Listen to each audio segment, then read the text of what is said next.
Hey, what's up guys? I'm John with See the Night Vision Company, and I'm here with Aimpoint, and we're going to discuss setting up your rifle for night vision use. Now, setting up your rifle will be partly your optic, how you want to set that up and what you're going to need for what you're going to be doing, and then partly the way you set up the end of your rifle for lasers, lights, suppressors, and then any kind of pressure pads that you're going to be using.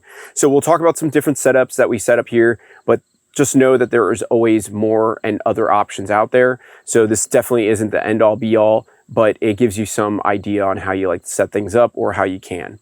Now, the first example, or the first thing we'll cover, let's talk about optics and how you can set up your optics. So on this one with the Comp M5, you can see that we have it on a riser, a Unity riser. The Unity riser is just bringing it up to a little bit higher of a level. So from what people are used to, like a 1/3 or a 193, this brings you up to a 226 height mount, which gives you a quite high height over bore, but it does offer you a little bit better neck position for shooting under night vision if you want to do passive shooting. And it also gives you gas mask use and other things like that. Some dudes' faces are just going to be bigger, so that may also be a contender for that. Some guys think that that's the only thing you can use for night vision stuff, and I'm sorry to say that's wrong. You can use even lower mounts. So a 1/3 co-witness you could easily use for night vision use. It's just there's a technique to it where you shrug your shoulder up so the optic comes up to your face, and it becomes really easy to shoot passive even with a lower mount. Going from there, right, there's also other optic setups that you can set up and add magnifiers. And yes, magnifiers work under night vision. You just have to adjust your diopter so that you can see through night vision. What I would suggest is that you mark one for your daytime diopter setting for your eyes and one for your nighttime diopter setting for night vision use. It's really good for PID at distance and is one of my favorite tools to add to any kind of magnifier that I go through and I lift. Now I can adjust this thing and I can see straight through it and still passively PID or use it just for the magnification qualities. Now, going from there, let's talk about some laser options. When it comes to laser stuff, we have a couple things to kind of contend with. One is, where do we place the laser? Now, placing the laser in the most forward position sometimes is most advantageous, sometimes it's not. What I find is, like, I like to place my lasers where I'm going to use them and where I need them to be based off of the way I shoot. So if you set it up just to set it up, understand that you may be setting it up in a suboptimal position for how you want to hold your rifle. I want to hold my rifle, shoot it for a long period of time before I start adding accessories onto it, especially if you're new to this and you don't know where to put your stuff.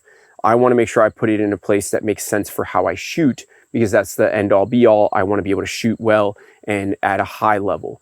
If I can't do that because of laser placement or because of the situation that I'm dealing with, if I can modify something slightly, I'll do so, but most of the time I'm going to try and place things in the most optimal level or position for me. So if your laser is slightly further back, not a big deal. It does not end the world for you. One thing I will say, some guys, they need to bring lasers all the way back and put them on some kind of riser. That's not wrong. It is an option. It's not my preferred, and there's a couple things that you need to think about when you do bring them back like this. One, height over bore increases, not a big deal. It's just a couple inches, if anything, usually about 2.5. The thing to consider is that your settings on the lasers cannot be manipulated now by your thumb without having to move your hand all the way back to do so, which can be a little bit slower depending on what settings you're on and what you need to be doing and how you're doing it.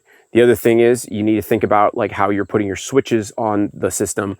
They have to be off to the sides in some form or fashion, because I can't put my thumb over it, because I'm going to start getting some splash from my lasers or my illuminators on the actual rail or my finger.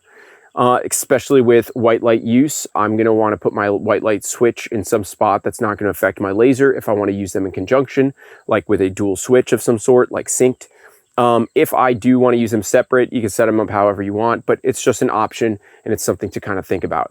But pushing lasers back is just something to pay attention to. You have to use a switch most of the time, and you'll have a longer period of time that it takes you to change settings when necessary. So another consideration with your optics setup is using some kind of bridge or mount that hires up or brings into the game your night vision or thermal device that you can clip onto the front, and giving me magnification with a red dot, seeing through night vision. I can actually engage targets this way.